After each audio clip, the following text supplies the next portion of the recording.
तिगाम विधानसभा 90 से हमारे बड़े भाई पंडित टीकाराम भारद्वाज जी जेजेपी प्रत्याशी तिगाम से लड़ रहे हैं। आइए इनसे रूबरू पूछ रहे हैं जनता इन्हें कितना प्यार और मोहब्बत और सब कुछ कर रही है। इनसे बात करते हैं। जी जी सर बताइए।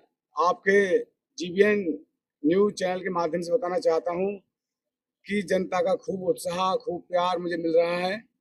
और जैसे कि आप जानते हैं, अभी आने वाली 5 तारीख को चुनाव होने जा रहा है और इस तिगाम विधानसभा से लगभग 13 उम्मीदवार मैदान में हैं, जिनमें से मैं एक उम्मीदवार भाई पंडित टीकाराम भारद्वाज जी, जो कि जेजेपी प्रत्याशी हूँ, और दुनिया सारे क्षेत्र का बहुत प्यार भी मिल रहा है। और उन्हें वो ये चाहते हैं कि भाई भरोसा हमें दीजिए। अभी सरकारें आई और गई, और पिछले 20 सालों से, हम कह सकते हैं 10 सालों से बीजेपी सरकार रही है, उससे पहले कांग्रेस सरकार रही है, परंतु ये इस क्षेत्र का दुर्भाग्य रहा है कि विकास के नाम पर बहुत ज्यादा काम नहीं हुआ है। जनता त्रस्त है और सरकार भी पस्त है। सरकार पस्त, जनता त्रस्त। तो ऐसे क्षेत्र में जब हम जाते हैं तो माताएं बहनें कहती हैं कि हमारे क्षेत्र में सीवर की समस्या बहुत ज्यादा है, सीवरेज की समस्या बहुत ज्यादा, पानी भर जाता, बारिश के बाद निकासी नहीं है पानी की, जो है नालियां हैं वो अटी पड़ी हैं, गंदगी के अंबार लगे हुए हैं। आखिरकार जीवन कैसे जिए? बहुत ज्यादा जो है मच्छरों का प्रकोप है, गंदगी का प्रकोप है, बदबू का प्रकोप है। तो जबकि जो तिगाम विधानसभा एक मुख्य विधानसभा में आती है, अब इसमें क्या कहें, जनता परेशान है और जो नेता हैं वो कोई चिंता वाली बात नहीं लगती। आप भविष्य में आप अगर जनता आपको प्यार में जिताती है तो आप जो जनता के लिए क्या करेंगे? देखिए, आपके न्यूज चैनल के माध्यम से मैं बताता हूँ कि हम पहली बार मैदान में उतरे हैं और सभी को ये लगने लगा है कि भाई ये कैंडिडेट बढ़ता ही जा रहा है आगे। बढ़ने की वजह भी है।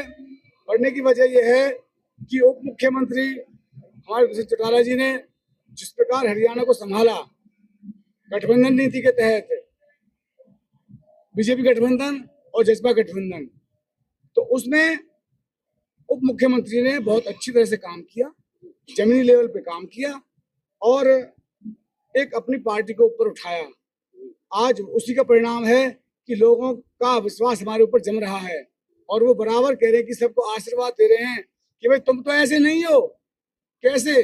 जैसे वो पहले हमने वोट दी थी और उसने कहा था कि भाई हम सफाई कराएंगे, हम सीवरेज समस्या दूर कराएंगे, लाइट, बिजली, पानी, सड़क सब अच्छा देंगे, वो बार बार पूछते हैं। परंतु अब उनको यकीन हमने दिलाया है कि ये आपका भाई है, बेटा है, सेवक है और सदैव सेवा में तत्पर रहेगा।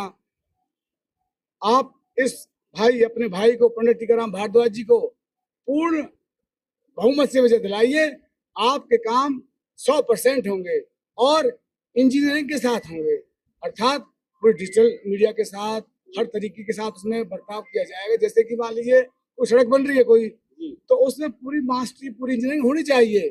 अब क्या होता है कि मकान नीचे पड़ जाते हैं, सड़क ऊंची उठ जाती है, बताओ पानी तो घरों में भरेगा उल्टा जो। जबकि नियम ये है कि भाई सड़क वहीं की वहीं रहनी चाहिए, मकान भले कैसे भी हो, सड़क कैसी भी हो, और पानी की जो निकासी है वो हाई टेक लेवल की होनी चाहिए, लेवलिंग होनी चाहिए। इसमें जो है पानी किस तरफ उसका रुख जा रहा है वो होना चाहिए, कहाँ पर उसका स्रोत है, जहाँ पर वो इकट्ठा होगा, वो कंप्लीट ऐसी जानकारी होनी चाहिए। और मटेरियल घटिया नहीं होना चाहिए, क्योंकि घटिया मटेरियल भी बेकार ही के समान है। इससे अच्छा तो मत बनाओ, क्योंकि सरकार का पैसा भी लग रहा है और मटेरियल घटिया लग रहा है और काम हो नहीं रहा है। तरह से काम नहीं हो, नहीं, पूरी तरह से नहीं, वो काम बहुत बेकार होता उल्टा हुआ। जिस प्रकार मान लीजिए, मैं एक उदाहरण देता हूँ, एक मकान है वो बना हुआ है, उसको आप तोड़ो, डबल खर्चा आएगा, पहले तोड़ोगे फिर बनाओगे। जब वही की और उसकी कीमत कम होती है। एक खाली प्लॉट पड़ा है, उदाहरण के तौर पर बता रहा हूँ मैं आपको, उसको आप अपनी इच्छानुसार एलिवेट कर सकते हो, अच्छी तरह से उसको मतलब नींव मजबूत कर सकते हो, उसमें जो माल लगा सकते हो, तो उसकी ज्यादा वैल्यू होती है। एक बने मकान की वैल्यू कम होती है, उल्टा उसको तोड़ना और फिर दोबारा उसको कचरा निस्तारण करना, तो ये सबसे बड़ी बात रहती है सरकार। और कुछ कहना चाहेंगे? बिल्कुल कहना चाहेंगे, हमारी पूर्ण हाथ जोड़कर करबद्ध प्रार्थना है जनता जनार्दन से कि आने वाली 5 तारीख को चाबी के ऊपर बटन दबाइए, जो कि दूसरा नंबर का हमारा बटन है, उस पर बटन दबाइए और उस भाई को पूर्ण रूप से विजय दिलाइए। हम जनता के बीच में 24 घंटे दिन और रात, जैसे कहते हैं ना 24/7 into 365 डेज, ऐसे काम करते रहेंगे। बाबू जी, आप बोलेंगे जरा विधायक जी के बारे में? दो शब्द। आपका कितना प्यार मिल रहा है? विधायक जी के साथ जा रहे हैं, लोगों के बीच में जा रहे हैं, कि वहां से कितना उन्हें रेस्पॉन्स मिल रहा है? सारी जनता से अच्छा रेस्पॉन्स मिल रहा है। जितने और कैंडिडेट लड़ रहे हैं उनसे ज्यादा अच्छा रेस्पॉन्स मिल रहा है भाई साहब? बहुत बढ़िया। हाँ जी। बाबू जी, आप बोलेंगे कुछ 2 मिनट? जी, पंडित जी टीकाराम जी लड़ रहे हैं, इनके बारे में आप थोड़ी खूबी बताएं, और जो और लड़ रहे हैं उनकी उनमें खूबी बताएं। देखो जी, उनमें तो ऐसा है कि वो तो ये नया बालक है अभी, है जी, और गांव का प्यार भी इस बच्चे पे ज्यादा है कि हमारे बच्चों का इसने भविष्य बहुत बनाया, स्कूल के अंदर भी पढ़ाए हैं ने, तो ये इस करके हमने गांव ने चुनकर दिया है। हमारे गांव की 12,000 वोट है, और जो टीकाराम जी के साथ आज दिल से लगे हुए हैं, और इलाके में भी इसका धाक बन चुकी है कि यार के खेड़ी गांव इतना बड़ा गांव है, वो सब एक हो गए हैं, मतलब पंडित जी के पीछे लग गए हैं।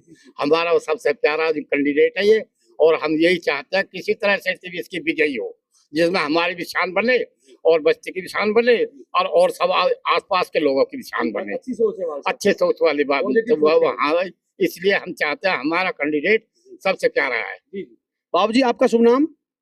चंदर सिंह है। चंद्र सिंह जी, आप बताएंगे विधायक जी के बारे में, टीकाराम जी के बारे में, क्या क्या खूबियां हैं बता और देंगे। जनता का क्या प्यार मिल रहा है? ऐसा है जी, पहली खुशी तो ये हुआ है कि ये टिकट लिया है पार्टी से, सबसे खुशी तो ये हुआ है हमें, अगर आज तक को टिकट ही न लिया। 55 साल बाद में खेड़ी गांव में हाँ, एक टिकट आया पार्टी से।